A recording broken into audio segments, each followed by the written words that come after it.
नमस्कार, कल्पना voice channel में आप सभी का स्वागत है। आज की हमारी कहानी है वजह। अरे संभल कर बेटा। मेट्रो में तेजी से चढ़ती प्रिया के धक्के से आहत बुजुर्ग महिला बोली, लेकिन प्रिया जल्दी में आगे बढ़ गई।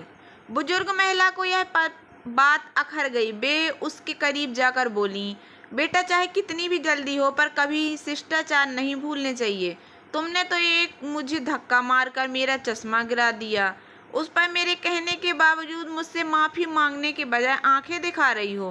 अब तो प्रिया ने उन्हें और भी ज़्यादा गुस्से से देखा। प्रिया को गुस्सा बहुत जल्दी आता है, इसमें उसकी कोई गलती भी नहीं है। वह अपने घर की इकलौती लाडली बेटी है, गजब की खूबसूरत और होशियार भी। वह जल्दी नाराज होती है तो सामान्य भी तुरंत हो जाती है। उसे किसी की टोका टाकी या जोर से बोलना पसंद नहीं।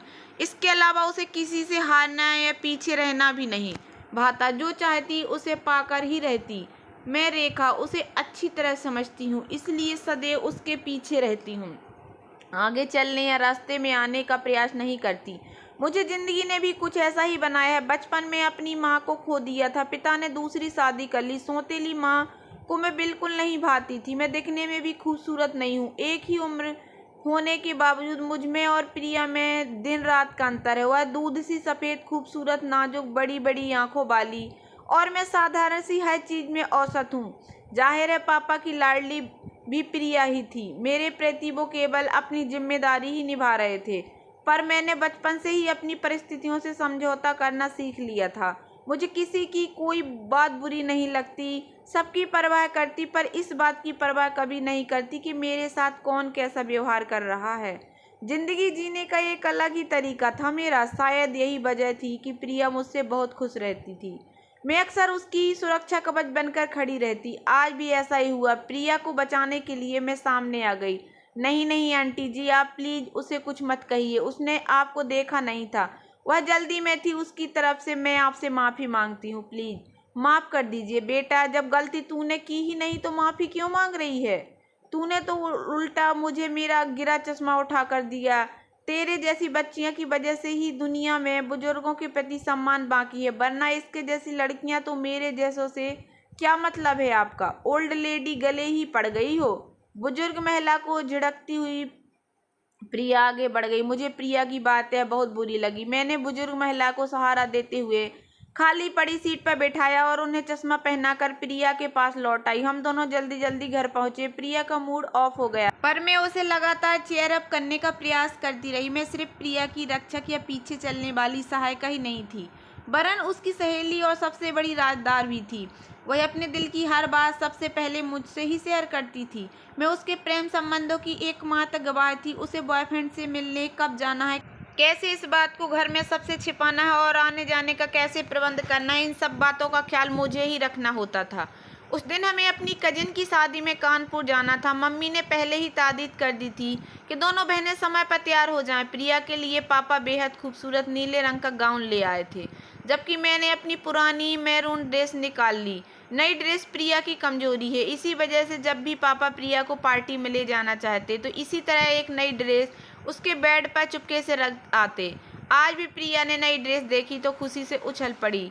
जल्दी से तैयार होकर निकली तो सब दंग रह गए। बहुत खूबसूरत लग रही थी। आज तो तू बहुतों का कत्ल करके आएगी। मैंने प्यार से उसे छेड़ा तो वह मुझे बाहों में भरकर बोली, बहुतों का कत्ल करके क्या करना है? मुझे तो बस अपने उसी सपने के राजकुमार की ख्वाहिश है जिसे देखते ही मेरी नजरें झपकना भूल जाएं।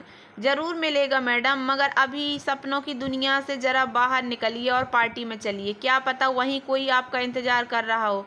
मैंने उसे छेड़ते हुए कहा तो वह हंस पड़ी। पार्टी में पहुंचकर हम मस्ती करने लगे। करीब 1 घंटा बीत चुका था। अचानक प्रिया मेरी बाह पकड़कर खींचती हुई मुझे अलग ले गई और कानों में फुसफुसा कर बोली, रेखा वह देखो सामने ब्लू सूट पहने मेरे सपनों का राजकुमार खड़ा है। मुझे तो बस इसी से शादी करनी है। मैं खुशी से उछल पड़ी। सच प्रिया, तो क्या तेरी तलाश पूरी हुई? हाँ, प्रिया ने शर्माते हुए कहा। सामने खड़ा नौजवान वाकई बहुत हैंडसम और खुशमिजाज लग रहा था। मैंने कहा, मुझे तेरी पसंद पर नाज है प्रिया, मैं पता लगाती हूँ कि यह कौन है। वैसे तब तक मुझसे दोस्ती करने का प्रयास करना चाहिए। वह रुआसी होकर बोली, यार यही तो समस्या है। वह पहला लड़का है जो मुझे भाव नहीं दे रहा है। एक दो बार प्रयास किया पर वह अपने घर वालों में ही व्यस्त है। यार कुछ लड़के शर्मीले होते हैं, हो सकता है वह दूसरे लड़कों की तरह बोल्ड ना हो, पहली मुलाकात में ही दोस्त के लिए उतावले होते हैं यार, तभी तो यह लड़का मुझे और भी ज़्यादा पसंद आ रहा है। दिल कर रहा है कि किसी भी तरह यह मेरा बन जाए। तू फिक्र मत कर, मैं इसके बारे में सारी बात पता करती हूँ, सारी कुंडली निकलवा लूँगी। मैंने उस लड़के की तरफ देखते हुए कहा। जल्दी ही कोशिश करके मैंने उस लड़के से जुड़ी काफ़ी जानकारी इकट्ठी कर ली। वह हमारी कजिन के फ्रेंड का भाई था।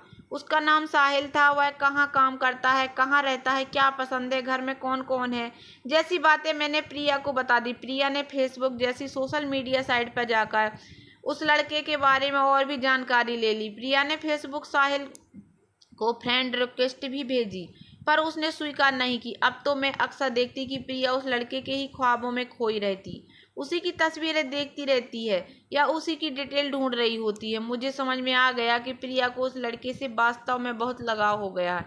एक दिन मैं यह बात पापा को बता दी और आग्रह किया कि वे उस लड़के के घर प्रिया का रिश्ता लेकर जाएं। पापा ने उसके परिवार वालों से बात चलाई तो पता चला कि वे लोग भी साहिल के लिए लड़की ढूंढ रहे हैं। पापा ने अपनी तरफ से प्रिया के लिए उन्हें प्रपोजल दिया। रविवार के दिन साहिल और उसके परिवार वाले प्रिया को देखने आने वाले थे। प्रिया बहुत खुश थी। वह अपनी सबसे अच्छी ड्रेस पहनकर वह तैयार हुई। मैंने बहुत जतन से उसका मेकअप किया, मेकअप करके बालों को खुला छोड़ दिया। अब वह बेहद खूबसूरत लग रही थी। मगर आज पहली दफ़ा प्रिया मुझे नर्वस दिखाई दे रही। जब प्रिया को उनके सामने लाया गया तो साहिल और उनकी माँ एकटक उसे देखते रह गए। मैं भी पास ही खड़ी थी। साहिल ने तो कुछ नहीं कहा पर उसकी माँ ने बगैर किसी औपचारिक बातचीत के जो कहा उसे सुनकर हम सब सजदे में आ गए। लड़के की माँ ने कहा, खूबसूरती और आकर्षण तो लड़की में कूट कूट कर भरा है, मगर आगे कोई बात की जाए उससे पहले ही क्षमा मांगते हुए मैं यह रिश्ता अस्वीकार करती हूँ। प्रिया का चेहरा उतर गया। पापा इस अप्रत्याशित इनकार से हैरान थे। अजीब, मुझे भी बहुत लग रहा था। आखिर प्रिया जैसी खूबसूरत और पढ़ी लिखी बड़े घर की लड़की को पाना किसी के लिए भी हार्दिक प्रसन्नता की बात होती है।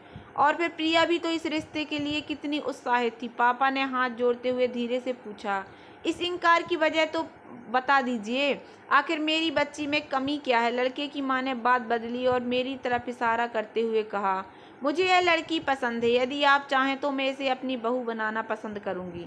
आप घर में बात करके जब चाहें अपना जवाब दे देना। पापा ने उम्मीद के साथ साहिल की ओर देखा तो वह हाथ जोड़ता हुआ बोला, अंकल जैसा मम्मी कह रही हैं मेरा जवाब भी वही है। मैं भी चाहूँगा कि रेखा जैसी लड़की ही मेरी जीवन साथी बने। प्रिया रोती हुई अंदर भाग गई। मैं भी उसके पीछे पीछे अंदर चली गई। विदा कर मम्मी पापा भी जल्दी से प्रिया के कमरे में आ गए, मगर प्रिया किसी से भी बात करने को तैयार नहीं होती। रोती हुई बोली, प्लीज़ आप लोग बाहर जाएं, मैं अभी अकेली रहना चाहती हूँ। हम सब बाहर आ गए। इस समय मेरी स्थिति अजीब हो रही थी।